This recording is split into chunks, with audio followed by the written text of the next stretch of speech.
Let's do it.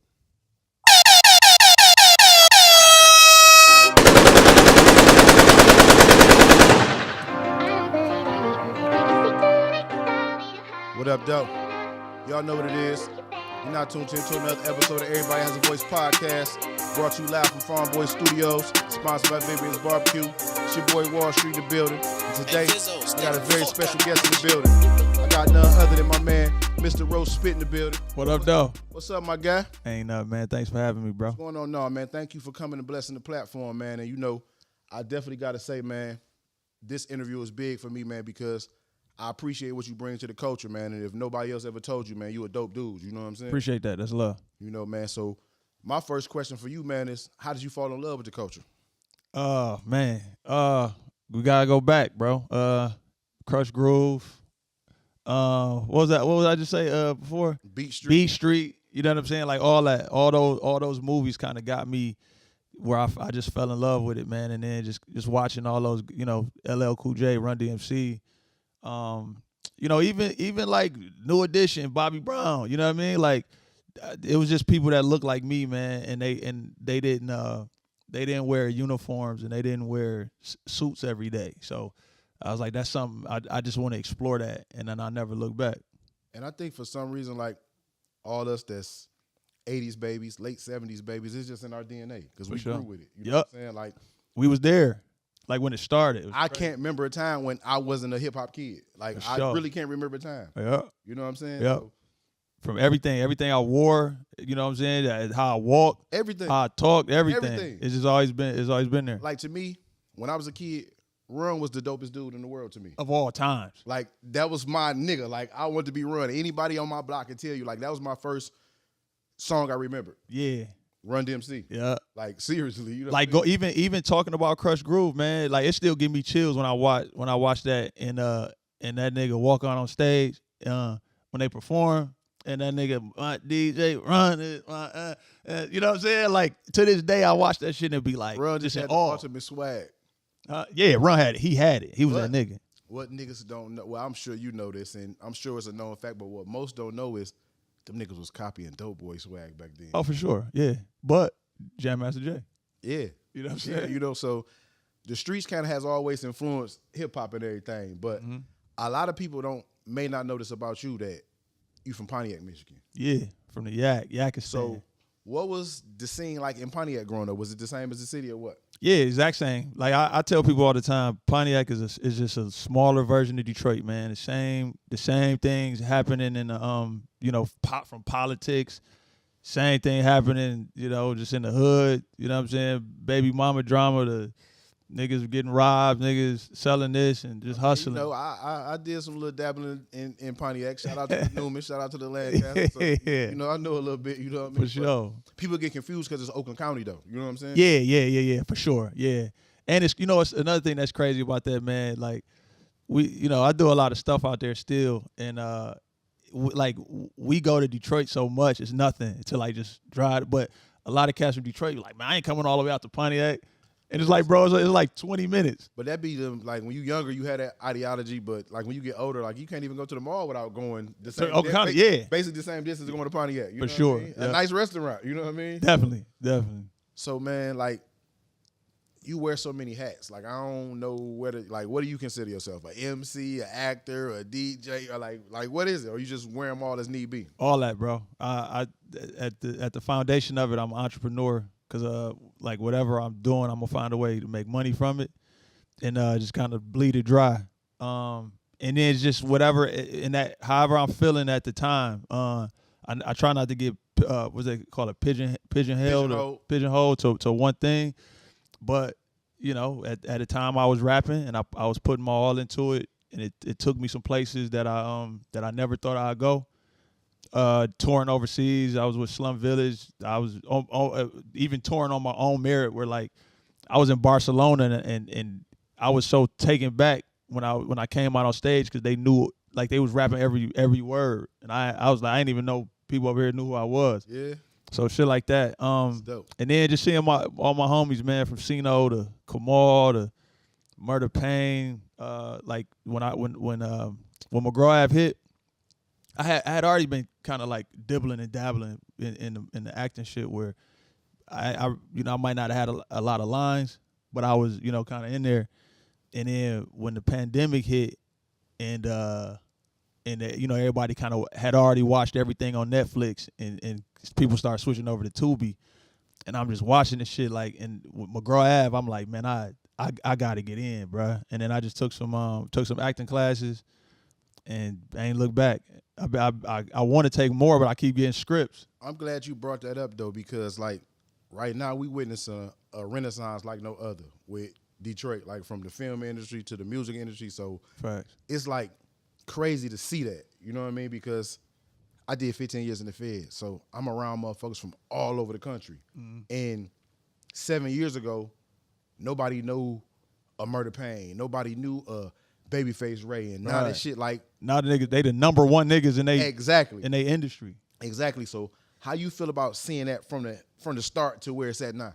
Man, it's beautiful. It's beautiful. 'Cause like on the flip side, I've been in these different places in California, LA, in Houston, in Chicago, in New York, all like really all around the country. Damn, they're really all around the world. Telling niggas like, bro, it's this nigga back at the crib. Now, I'm DJing. I remember in Paris, well, not Paris. I was in I was on tour in Europe, and I was playing Oba Rollin' Lifestyle, and niggas was going crazy. Oba, man, shout out Oba. You know what I'm saying? saying? Underrated niggas from the city. Playing Payroll and Peasy, like just not even think, just because I fuck with it, not thinking that anybody over there would really know what it is. But some of them people rapping along to it, people, like, man, I fuck with Payroll. Like, can't even barely say his name. Like, say it, you know what I mean? But, and then the same thing with the movie shit, man. Like, I've been from the fashion to the music. I done been a lot of places, and usually when I go somewhere, somebody recognize me for something. Most of the time, before the acting shit, most of the time it was like, they'd be like, man, you look familiar, dog. And I'd be like, I rap. They'd be like, nah, you do something with clothes. And I'm like, oh, yeah, I got a store called Burn Rubber, you know what I'm saying, blah, blah, blah. Or it's vice versa. I'd be like, I got a store. They like, nah, you rap. With this movie shit, they like, nigga, you act. I know exact, nigga, I was watching you on the plane coming over, you know what I'm saying? Like, shit is crazy, man. Shit is crazy. Shit, my little 6 minutes in H Block. Everywhere I go, somebody like, you in H Block? So I know how that shit is. And, I actually write films myself, and that's something I want to get into. And, me and you had a conversation, so don't be surprised if you see my man as the lead role in my new movie. For sure. It's on. But you spoke on 218. Well, you spoke on Burn Rubber, and I want to get into that. Like, how did you start Burn Rubber? So Burn Rubber was actually there. I think Burn Rubber opened up in 2004. I ended up buying it in 2007. And one of my earliest memories is like, some of my earliest memories go back to sneakers and just, cutting grass to get the new J's or to get the, whatever shoe it was. And I just always knew that I was going to make money selling shoes. I didn't know if it was going to be opening a Foot Locker or just hustling shoes and then the opportunity presented itself, and I ended up buying the store, and really, I had never owned a store. I never did nothing, and you know what I'm saying, like owning the business, and just made it work. Been kind of going off my gut feeling since then. What you think made it work? The fact that I wasn't going to allow it to not work. You know what I mean? Like, I was just going to figure it out. I was going to figure it out. Like, it's kind of one of them things I got through in the fire. And I wasn't waiting on nobody to support me. I wasn't waiting on nobody to give me nothing. I was just trying to go out and get it, man, and trying to figure it out. Sure. Just because I knew the you believed in yourself. Yeah, for sure, believed in myself. But I knew that having that store was gonna be my foundation. It was gonna allow me to act. It was gonna allow me to DJ. It was gonna allow me to rap. Because once the store gets going and it's running itself, you know what I'm saying? Like, I don't want to say it like this, but everything I do extra, I don't need that money. I don't have to, You know what I'm saying? Like some niggas is rapping. It's just another stream of income. It's another stream of I income. forgot how they say it. The actual. It's seven streams of income. Yeah. So. You'll be you gonna be good. You would be a rich man, and that's what it always was. Like, and you see people doing things out of desperation because that's their only thing. You know what I'm saying? Like they all they got it, and no disrespect, but all they got is rap or all they got is DJing. So they'll take pennies or what they not worth. You know what I'm saying, to get that, and I just knew that the way I always looked at it was like I don't have to do this, bro. So you gonna pay me what I want, or I just not. My price is my price. Yeah, I just not be there. Value. You know what I mean? That's what it was. Being that you got a shoe store, that got to be your baby. You got to have some type of passion for it. So you got to be a sneakerhead. Mm-hmm. Favorite sneaker all time. Without even thinking. What's two? It's the sneaker silhouette. To me, the best sneaker silhouette of all time is a Air Force One, and to me, the all white crispy pair of Air Force Ones, sure, it don't get no better. You could wear it to a wedding, you could wear it to a funeral, or you could wear it to a masquerade ball, or you could wear it on a block. It's just a shoe that's like that. Other than that, Jordan 4 is my you know what I'm saying, Jordan 4, probably the black and red one. I don't know why I expected you to say 3. 3. Cement 3 that just came out. Yeah, that's one of them. That's one. I bet it's something about a 4 that just it sit a certain way. Like your pants sit over a certain way. You know what I mean? And it's something about them wings, them little flaps on the side. I'm surprised you ain't say it 2. Yeah, well, you know, it's funny when I did that shoe. That's what I was saying. Like, shit, right now it's a Jordan 2.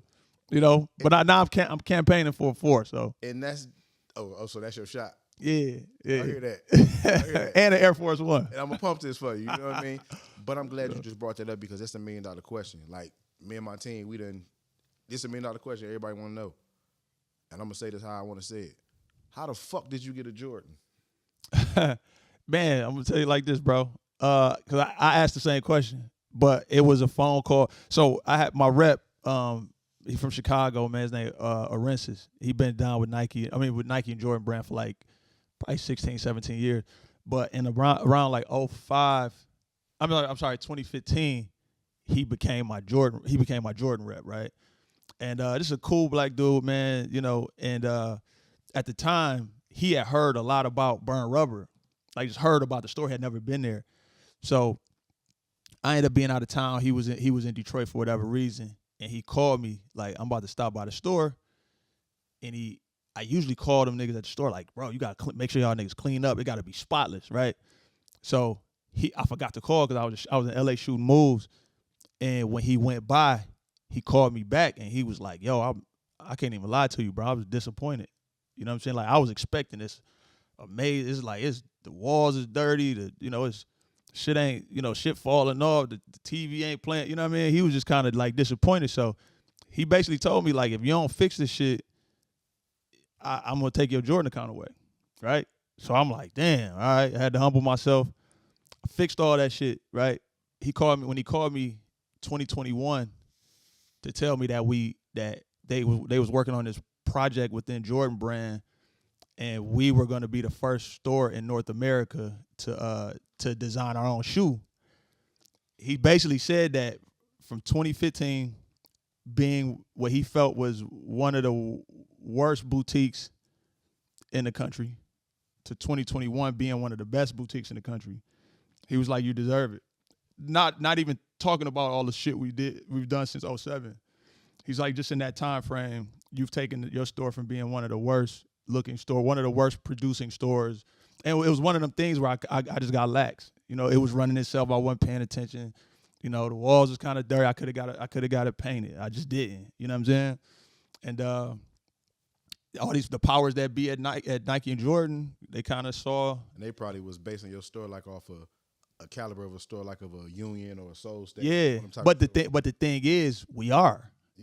For sure. And I look at it like that's why I brought them stores up. Yeah, but at the time, I didn't even look at. I kind of placed myself below them, which it was like, nah, bro. And then within 5-6 years, we end up being and mentioned with them, and and then he was like, y'all doing your own shoe, and he could have told us we could have did a like a fusion, a Jordan fusion or something. I was about to say that. What Jordan you would have been disappointed with?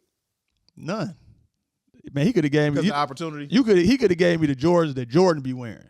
The shoes that Jordan be wearing don't be sweet at all. It could have been one of them. You know what I'm saying? Like, but I was gonna make it pop. For sure.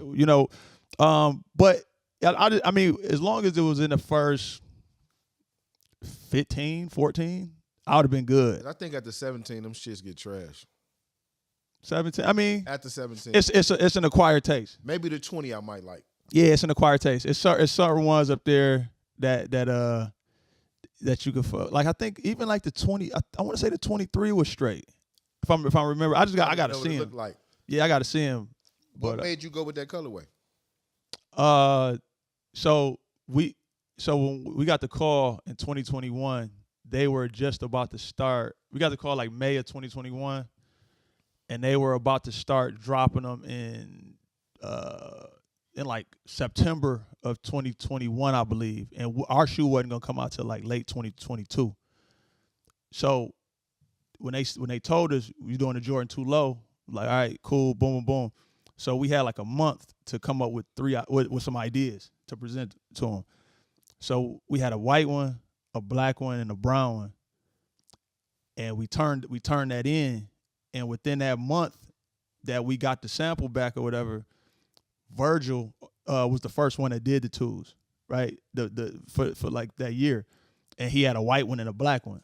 So the shoes didn't really look alike, but we was kind of like, man, I know how people are, and they gonna say, even though I had no idea Virgil was even doing it too, they gonna say we copied off of them. Virgil. You feel me? And so, like, cause my favorite one was that we did was the black one, and it didn't really look nothing like Virgil's shoe or whatever. But so you just went all the way left. Yeah, so we did that brown one, and the brown one was really for like this time, right? We thinking Timberlands, we thinking Pelly leather coats, shit like that, and it's just this color brown, kind of just, it's that neutral color that it's just that it's like that time of the year, man. And fall color. Yeah, but the thing is, like, when I started traveling, especially out to the West Coast, you realize that they don't really have seasons like we, you know what I'm saying? Like, we get all 4 seasons, and I think that's defining for Michigan. It's defining for Detroit. You know what I'm saying? So one of the top dogs up at Jordan Brand was telling me, he's like, man, I can't tell you who's collaborating and doing tools over the next 2 years, but I've seen every one of them, and nobody's done a brown one. You know what I'm saying? And that's really all he had to tell me. So I'm like, at bare minimum, it's gonna stick out because of the color. And sure enough, the 2 other ones dropped with us. A store in the Philippines and a store out of South Africa. They designed some too, and they had a white one and a white and green one. So ours stuck out like crazy, and ours I think it's the only one that sold out like worldwide. That's dope. So from burn rubber to 218, how did you transition, and what's the difference between the two? 218 is just an extension of when I started burn rubber. I was young, you know what I'm saying? I was like I want to say mid to late 20s, and we was rocking hoodies and T-shirts and joggies and, you know what I'm saying, shit like that. So burn rubber has always been a streetwear store, but as I'm getting older, I don't only wear hoodies, you know what I'm saying? I wear button-ups and, jeans and shit like that. So 218 is just the adult, kind of like the adult version of burn rubber, and it's just an extension. And even going back to the, you go back to the street shit, people don't really know what 218 is, but it's all like the B is the second letter of the alphabet and the R is the 18th letter. You know what I'm saying? So it's still BR. And everything we do, even the logos for it, is blue, blue, red. That. And that was my next question. What is the significance of 218? Yep, so that's what it is. So it's just an extension. So it's still BR, still burn rubber. If you look at, even on the Jordans, that it's a blue and red line on them, and people thought that was for the Pistons, but it's BR. You know what I mean? Blue, red. The logo for 218 is a black raven. So everything is BR and everything. Like we about to start doing some shit purple because blue and red make purple. So it's just an extension of the brand and building the brand. That's dope. That's dope. Man, like I say, man, you wear so many hats. A motherfucker like all over the place with you. But you a hell of a DJ too. Appreciate it. And we was at a party in Neiman's. I was drunk as fuck. You had that bitch rocking though, you know what I mean? And like, Neiman Marcus and Troy. Like that was a moment for me, like to this day. Like that was one of my moments like in my life. Like being drunk in the middle of Neiman Marcus. Yeah. Party that shit was special, bro. Listen, it was like I was in a hood party. That's how drunk I was. I ain't give a fuck about nothing, but we in the middle of Neiman Marcus. Yeah. I got so drunk I fucked up a bankroll. I bought me something. The chick I was with something. It was just the vibe. Yeah, so they did their job. Free drinks, free food. I was walked out like that bitch blow. Yeah. That shit was special, man. And the dope thing about it is that they realized the culture. You know what I'm saying? They realized who in there really spending the money and keeping them open, which could be a good thing or a bad thing, right? But they understand it, and the dope thing is they're getting with the right people like Chill. Shout out my partner El Frio, man. You know what I'm saying? To put on those kind of events with the right people for the right reasons and shit like that. And like man, Chill my guy, man. He fuck with me like as a DJ because I don't go with the norm. Like I play the B-side shit. I don't give a fuck if you dancing or partying or not. I'm playing what I want to hear or what I know certain people want to hear. I almost forgot this, and I got to cut you off before I forget it because I wasn't even going to bring this up. What's your beef with the Tamia hustle, bro? You trying to go viral, huh? What's your beef with the Tamia hustle, bro? So look, man, it's crazy. So I just did an interview a couple weeks ago, and it came up, right? And I gave a part of an answer. It's a much broader answer to it, right? But part of it is that it's just it got a chokehold on people, man. And it's like people in their mind, if that don't get played, they can't have a good time at a party, right? And what it is, it's like I don't know, man. It's millions of songs. You know what I'm saying? And the thing is, you're gonna hear it. Was just testing your craft, really. Yeah, it's just straight up, right? You're going to hear it Wednesday when you go out. You're going to hear it Thursday when you go out, especially just in Detroit, right? You're going to hear it Friday, Saturday. So when I'm Sunday, what's wrong with me not playing it, right? But everybody's still going to have a good time. And I just feel like, a lot of DJs that aren't that good or just kind of like, if they know if they play it, somebody going to get on the dance floor. Which is cool. I feel like I'm kind of better than that, man. And it's just like it's one of those things, man. It's an exercise. It's just an exercise. Yeah. See if I can get this bitch rocking without playing what y'all play. I feel like another thing about me is like I go off of energy, right? So I can't if I'm not having a good time DJing, I can't continue, right? If every 5 minutes a chick coming up to me asking me to play the Tamia Hustle, I prefer just to not do it. Right, I don't do weddings. I don't do homecoming party, whatever they call it in the summertime. Like there's certain things I don't do because send off. Something. Yeah, I don't do that shit because I know they gonna want to hear it. So, which is cool. And if that you just find somebody else to do it. There's just one song that I choose not to play. I'm not saying I'm not gonna play Dreams and Nightmares. I'm not gonna say I ain't gonna play Montel Jordan. That's how we do it. It's just that one song that I don't fuck with. And I actually like the song though. What's your number one song? Your go-to? What? For just playing? Yeah, if you like how you say you know that song guaranteed gonna get people dancing, get the dance floor jumping. What's your number one guaranteed song that you gonna play to get the dance floor jumping? I don't have one. You just go out the vibe. Yeah, I go straight up, bro. At Neiman Marcus, I looked down because I was upstairs. I looked down and saw people, and was like, I never have a playlist. I literally, if you put some turntables in front of me right now, I'm gonna look at the room and I'm gonna play songs until I see one nigga bobbing their head, one nigga like, oh shit, and then I'm gonna kind of keep going there. How you feel about motherfuckers coming up to you getting requests? It's impossible. I can't do it. I don't. All right. The answer is no. So I'm gonna say you fuck with me then, because in the middle of Neiman's, I'm drunk and I'm like, man, play that song with you and Mac. Oh, but if you ask me to play a song with me on there for sure. Oh, I should have told you to play Baby Money then, nigga. No, it's rare though. It's rare. Like, you know, some people, and it kind of.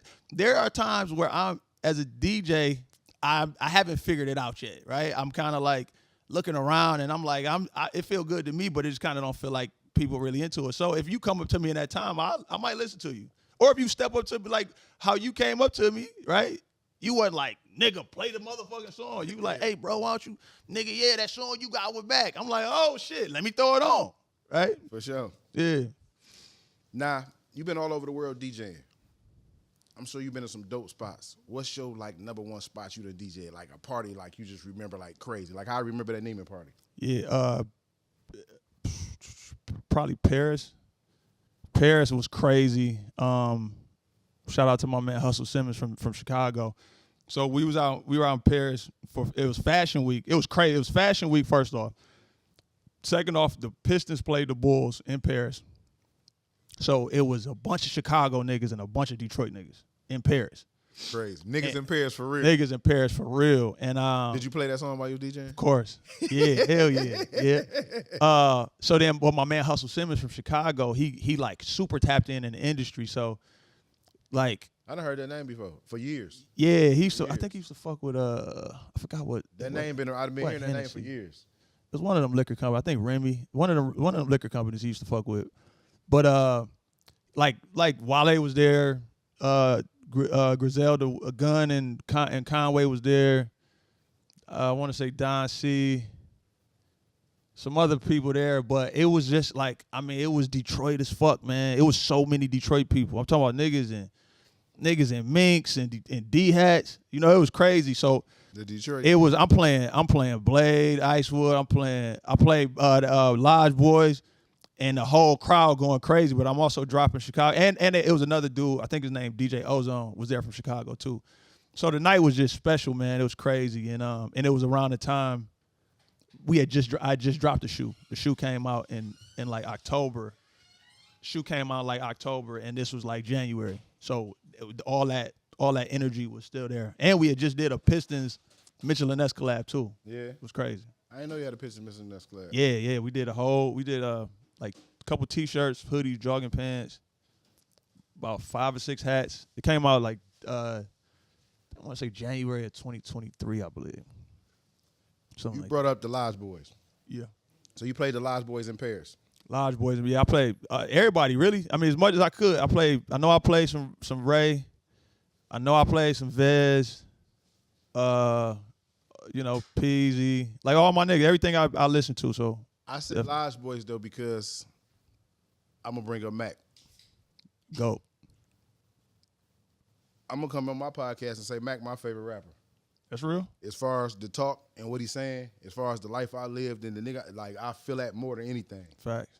Yeah, don't nobody talk shit like that nigga Mac. But hands down, I think he shaped the culture of Detroit a lot more than people give him credit for. For sure. You could next time you talk to Mac, I damn near tell him. I want to say I tell him that almost every time I see him. Like every time I see him, and to be quite honest, what I feel like. I don't want to tell him no more. I done told him so many times, and he already agreed to come on the podcast. So this really is we pulling his, what I mean? Yeah, pulling strings, yeah. Yeah. But I remember like I was before I knew who Blade was, before I heard any Blade Icewood song, I was rapping, and I'm more like, kind of more hip hop, East Coast shit, right? So I just started going to the studio, and some of my niggas that wasn't really rappers like that, but they was kind of, we was just getting high, whatever, drunk in the studio. And these niggas start, from what I remember them in college, they was rapping a little offbeat. And I'm like, dog, what? Like, why? Right? A couple weeks later, I heard some Blade shit. And I'm like, oh, and he was, obviously at that time, he was the hottest nigga in the world at that time. So I'm like, oh, I get it. That's why they was rapping like that. So to me, I'll give that started it, quote unquote, to Blade. I would do that on some shaping the culture of how niggas is doing this shit right now. To me, it's Mac. For sure. And he don't get the credit he deserves. Mac, sure. maybe now more. It's a question you probably have to ask him. But most of the people I talk to is like you will say, yeah, man, it's Mac. Mac that nigga. And I wanted your opinion because I argue with this about my brother all the time, and he don't disagree because I kind of turned him a little bit. Yeah. But at first he wasn't just hands down agreeing with me, and I can't say, you know what I mean? Nah, man, I text that nigga Mac just randomly hearing shit, something he say. Every time I listen to a new verse or not even a new verse, even some of the old verses. You know what I'm saying? I just text him out of the blue like, man, I can't believe you said this shit, bro. Now, as far as the acting shit, like, you in street justice. I mean, you in justice. You in street legal. You in quick money. We in H-Bot together. You in loyalty over trust. What projects you got coming up? You got anything coming up you working on right now? Yeah, I got some crazy shit coming up. So I got this it's a series called Vindicated that we already shot. We shot like 3 episodes of. They supposed to be, my man's shopping it to I think like BET Plus or like like some shit, Peacock or something. If it don't get picked up, we gonna finish the rest of them and put it out on Tubi. But if it get picked up, it just depends on what the network say. Then I got I'm about to start this project with Dennis Reed in March. Like all of March. It's another series, and I'm the lead in it, which is gonna be crazy. My nigga Kills, you know Kills. Kills is he started with Moolah. He real cool with all them, but he wrote like McGraw Ave and all that shit, like the older shit. But he got a project called Who Killed Terrence Brown that we shot like end of the summer, I believe. But it's me, Lil Blade, and then my homegirl Tierra. And like we the main characters, but that's gonna be crazy. That could be dropping like any day. So how you go about taking roles? I just gotta believe in the script, man. I read the whole script, and really it's certain people that I fuck with. So I have to whatever you've done already. You know, if you think of like Moolah, obviously the quality is incredible. Dennis Reed, the quality is incredible. Kamal Smith, my man Ron. So that's the first thing I look at. The quality has to be a certain level, and then I read the story. And if it's something I fuck with, the overall story, I'm in. And then I look at my character, and if as long as he ain't on no super duper fuck shit, you know what I'm saying, or like just demeaning shit, then I'm probably gonna fuck with it. So it is a role you wouldn't take. Hell yeah, for sure. Hell yeah, no. And that's some shit like it's some roles I've turned down. Oh yeah, yeah. It's some roles I've turned. You know, it's crazy because I think I have 9 movies out, nine things out right now on Tubi, and like 4 or 5 that's done. It's just a matter of when they come out, whatever. And I think I died in like all but one of them. You know what I'm saying? So the thought process of that when it was happening was like, you know, it's a movie. But when your mom and your daughter is in the back of the movie theater, damn near in tears, it start fucking with you. You know what I'm saying? So now I'm at a space where like, if I die in a movie, you can't really show it. So it's like it's just certain clauses. Like I'm not really opposed to dying, but you just not finna show it like blood dripping off from my head. You know what I'm saying? Crazy red shit all on my chest, whatever. So that's one of the things. It's certain shit. You know, certain sex scenes. I got daughters, man. That's my oldest daughter in college.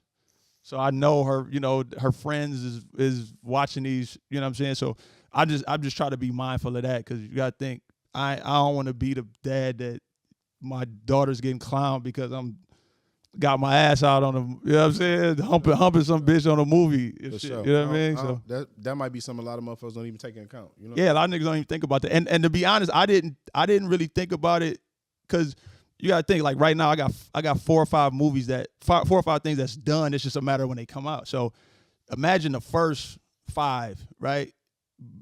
It was I was 5 in before shit even hit. So until you see yourself on the screen, on the big screen like that, and then you start thinking about your kids and your like my mom, I don't even think about we came out the movie theater, my mom damn got a tear. She got a tear, like tears coming out of her eye because I just got killed in the movie. And she ain't ever thought about that shit, let alone saw it. So that's type of shit, when you see it and you kind of in the middle of it, you know, you just audible and readjust. For sure, man. I definitely appreciate you, man, for coming through, blessing our platform, man. Everybody has a voice, man. But in closing, man, our platform is everybody got a voice. Everybody has a voice, man. So we got Rose Spit here, man, with your voice, man. What you want to get to people with your voice, man? Kind of going back to what I said earlier, man. Anything that you could think that your mind can think of, you can do it. You know what I mean? Like at the end of the day, a lot of the shit that I kind of have accomplished, I don't look at it like that because I feel like I'm still in it. You know what I'm saying? I feel like I'm still in the fight. I feel like I'm still in the hustle. But I also know that it's niggas that have killed to have done a quarter of the shit that I've done in my life, right? And at the end of the day, even right now, I'm a snotty nosed nigga from Pontiac, bro. So if I could tour overseas and had niggas in Barcelona rapping my lyrics, you can too. You know what I'm saying? Like, that's how I look at it. Especially if you from somewhere that niggas give a fuck about. You know what I'm saying? Because like Pontiac is, you got to be special to even kind of get known or seen out of that motherfucker, man. So that's just how I look. I try to tell everybody, you know, when I talk to kids and, you know, just whoever, man, like if your mind can conjure it up, or if you could think it, you say it, you believe it, and you walk toward it. And if you believe in a higher power, he ain't gonna deter you. You know what I'm saying? And then the last thing I say is, I'm big on like if my cousin One Below, who I started kind of like in the music industry with, he used to tell me shit like, you know, if you believe in God, right? If God has something for you, there's no man on this planet that can give it to you. And if God don't want you to have it, ain't a man on this planet that can give it to you. You know what I'm saying? So it go both ways. So you walk in your light, and whatever's supposed to come to you is gonna come to you. And that's just what it is. For sure, man. Here you have it, man. Live from Everybody Has a Voice, man. Again, I appreciate you, man. Thank you for coming through, blessing the platform, man. Thanks for having me. Wall Street, Rose Spit, Everybody Has a Voice.